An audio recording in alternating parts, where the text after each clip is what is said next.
दोस्तों हमारे देश में 90% लोग जो कमाने वाले लोग हैं, एडल्ट हैं, जो बड़े लोग हैं, कर्ज में डूबे हुए हैं। कोई मोबाइल का किस्त भर रहा है, कोई मोटरसाइकिल की भर रहा है, कोई कार का, कोई घर का, कोई बिजनेस लोन, कोई होम लोन, मतलब सब कर्ज में कहीं ना कहीं डूबे हुए हैं। और 60% लोग तो दोस्तों क्रेडिट कार्ड में डूबे हुए हैं। क्रेडिट कार्ड आपको लुभाता है, वो आपको अपनी तरफ खींचता है। मैं ये नहीं कहता हूँ बहुत बुरा, मेरे कहने का मतलब ये, जो आपको लुभाता है, कोशिश करता है कि आप उनको यूज कीजिए। उसके बाद 60 दिन 50 दिन की जो भी उसका लक्ष्य है, उसके बाद जब आप नहीं भर पाते पैसे को, तब वो 35 से 40-45% टैक्स लगाता है। फिर आपकी आंखें खोल देता है वो दोस्तों, बहुत ज़्यादा इंटरेस्ट रेट है उसका। तो आज मैं बात करने वाला हूँ कि लोन से कैसे छुटकारा पाए, अपने कर्जे से, जो आपने कर्ज ले रखा है उससे छुटकारा कैसे पाए। क्योंकि ये बहुत बड़ी समस्या हो चुकी है दोस्तों। आजकल डिजिटल का जमाना है और उसको लोग कहने का मतलब अपने हाथों से पैसे नहीं देने रहते, थोड़े थोड़े करके देने रहते हैं। उनको एहसास नहीं होता है कि हमने क्या ले रखा है।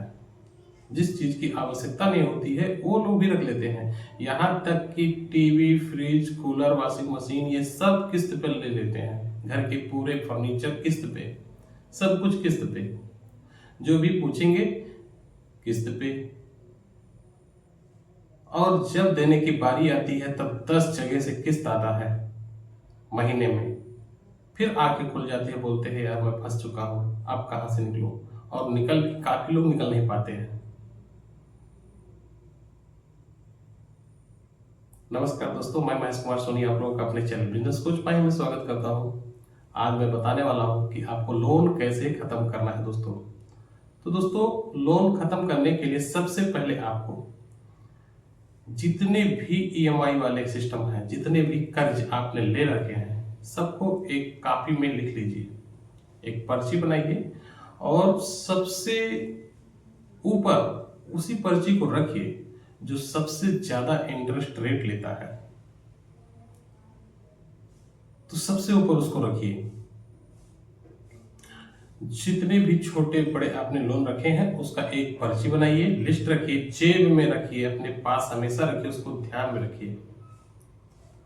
और मैं तो ये कहूंगा कि सबसे पहली कोशिश ये करें, अगर आपने 10 जगह पर लोन ले रखा है, छोटे बड़े मिला के, मान लेता हूं सब मिला के 10 लाख रुपए आपने लोन ले लिए,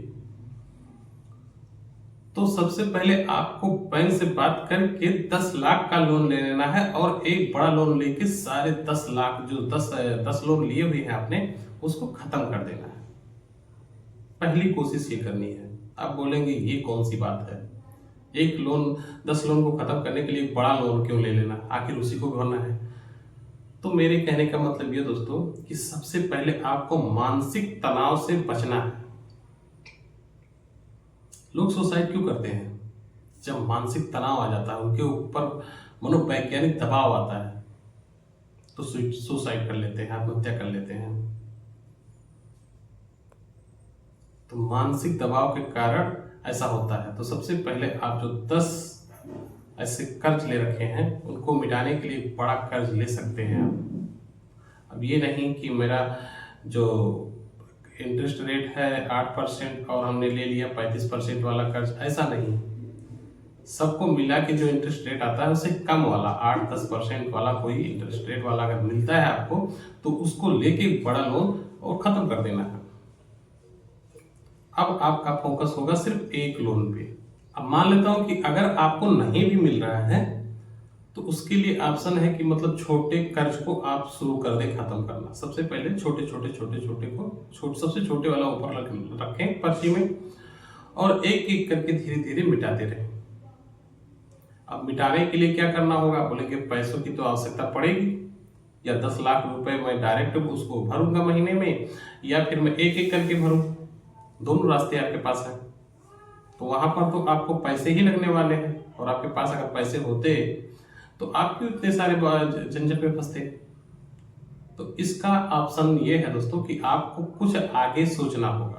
उसके लिए सोचने का तरीका ये है कि आपके घर में जो आपकी फैमिली बैठी हुई है, उनको अगर पढ़ना आता है तो कोचिंग करें। अगर उन्होंने ब्यूटी पार्लर सीख रखा है तो ब्यूटी पार्लर का काम कर सकती हैं। घर पर ही रहकर टिफिन का काम कर सकती हैं, सिलाई का काम कर सकती हैं। कई सारे ऑप्शन हैं जो आपको मिल जाते हैं, और अपनी वाइफ को, अपने जो फैमिली मेंबर्स हैं उनको ये काम दे सकते हैं और बोल सकते हैं करना ही चाहिए। तो दोनों पर्सन को मिलके ही काम करना होगा। और आप जो नौकरी कर रहे हैं या कोई बिजनेस कर रहे हैं, अगर आप नौकरी कर रहे हैं तो कोई साइड बिजनेस खोज लीजिए, पैसे को थोड़ा पैसा बनाइए। कोई ऐसा सिस्टम लगाइए जो आप बाहर से भी पैसे आपके पास आ जाए। कोई बिजनेस कर लीजिए, साइड बिजनेस। आप बोलेंगे मैं कौन सा बिजनेस करूं, मैं तो 9 बजे से जाता हूं सवेरे, उसके बाद 4 बजे घर को आता हूं, मैं कौन सा बिजनेस कर लूं। तो भाई साहब 6 बजे से लेके और 3 घंटे आपके पास ऑप्शन आते हैं। आपको थोड़ा जल्दी उठना होगा, आपको कुछ वर्क करना होगा। 3 घंटे में बहुत सारे काम हो जाते हैं आपके पास, और शाम को 5 घंटे आपको मिलते हैं। 4-5 घंटे अगर आपको काम मिल जाते हैं शाम को, उसमें भी कई सारे ऑप्शन हैं।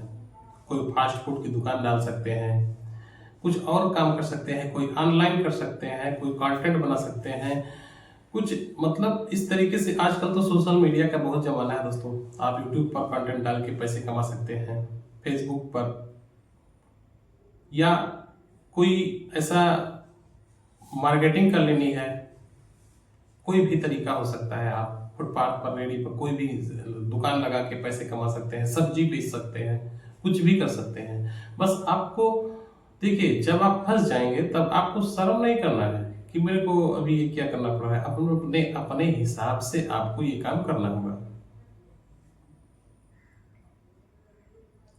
जब आपको लगे कि मेरा जो पैसा है, मेरी जो मेन कमाई है, जो मेरी नौकरी है, वहां से ईएमआई सेट हो जा रहा है, आप उसको भरते रहिए। और छोटे से छोटे को पहले खत्म करते जाइए। पहले सबसे छोटा, फिर उसके बाद थोड़ा सा बड़ा, थोड़ा सा बड़ा, इस तरीके से जितने लोन हैं सबको खत्म करते जाइए। और अपनी जो घर वाले को जी कमाई है उससे आप खर्चे निकाल सकते हैं, और आपके जो साइड इनकम वाले पैसे हैं उससे आप अपने जो जरूरत के हैं, जो आपके खुद के प्रोफेशन के लिए हैं, खुद के शौक के लिए आप पैसे कमा सकते हैं। उससे कुछ अन्य चीजें बचा सकते हैं, उन पैसों का पैसों में भी बदल सकते हैं। तो आप अगर 4-5 साल के अंदर ऐसा काम लगातार करते हैं, आप अगर कहीं घूमने जाते हैं, मत जाइए घूमने, क्यों जाना घूमने। 4-5 साल की बात है, आप चुप हो जाइए, कहीं मत जाइए। बर्थडे न मनाए, कोई जरूरी नहीं है आपको बर्थडे मनाने की। आप सिंपल हो जाएं 4-5 साल। जब आपका लोन खत्म हो जाएगा तब आपको एक अलग ही एहसास होगा उन पैसों का। फिर आप अच्छे से काम कर पाएंगे। घर में जितने भी पुराने पड़े हैं, आपको 3 महीने जो काम यूज नहीं आया है, तुरंत उसको घर से बाहर निकालिए दोस्तों। सबको कबाड़ में बेचिए। चाहे वो फ्रिज हो, बंद पड़ी हुई कूलर हो, कोई पुराने पुराने बर्तन हो, कई भी सामान, टीवी, फ्रिज, पंखा, कुछ भी, कोई भी सामान 3 महीने आपने यूज नहीं किया है, मतलब वो आपकी काम की चीज फिलहाल अभी के लिए वो नहीं है। और आपको ऐसे सामान को घर से बाहर करना होगा। उससे कुछ पैसे आपके जो आते हैं 10-20-50 हजार, वहां से भी आप कुछ कर्ज खत्म कर सकते हैं। और मुख्य पॉइंट, आपको पैसे बचाने ही होंगे। उसके लिए आपको मोबाइल का इस्तेमाल नहीं करना है। कहीं पे भी किसी भी मार्केट में गए और मोबाइल से आप पैसे डाल रहे हो, तो ऐसा नहीं करना है। वो इसलिए कि आप जब अपने हाथ से पैसे देंगे तो आपको एहसास होगा, उस पैसे का वैल्यू समझ में आएगा। लेकिन जब आप नंबर डाल के और पैसे डालते हैं तब आपको उस पैसे का वैल्यू समझ में नहीं आता है। आपको ऐसा नहीं लगता है कि ये पैसे किसी बहुत बड़े काम के हैं। लेकिन जब आप अपने जेब से पैसे हाथ से देते हैं तब आपको एहसास होता है कि ये पैसे मैंने कमाए हैं मेहनत करके। तो सबसे पहले अगर आप मार्केट जा रहे हैं तो उतना ही सामान घर से लिख कर लेकर जाएं कि मेरे को इतना ही सामान लेना है और कैश उतना पैसा घर से लेकर जाएं और वहां से सामान लेकर आए। ऐसा नहीं कि हम 10 सामान लिख कर लेके गए यहाँ पर और लेकर आए 20 सामान। 1,000 रुपये का हमको पेमेंट करना था, हमारा हो गया 2,000 का खर्चा। तो इस तरीके से नहीं, आपको 4-5 साल बच के रहना होगा। जब आपका ये लोन खत्म हो जाएगा उसके बाद फिर आपके पास बहुत सारे ऑप्शन हैं, आप उसको एहसास करिएगा। फिर जो लोन खत्म हो जाता है फिर आपको ऐसा लगता है कि हम किसी दलदल से निकल कर आए हैं। तो उम्मीद करता हूँ ये वीडियो पसंद आया होगा। पसंद आया तो लाइक करना, कमेंट करना और हमारे चैनल पर नए हैं तो सब्सक्राइब जरूर कर लेना दोस्तों। मिलते हैं किसी नेक्स्ट वीडियो में कोई अच्छी टॉपिक लेकर। तब तक के लिए नमस्कार, जय हिंद।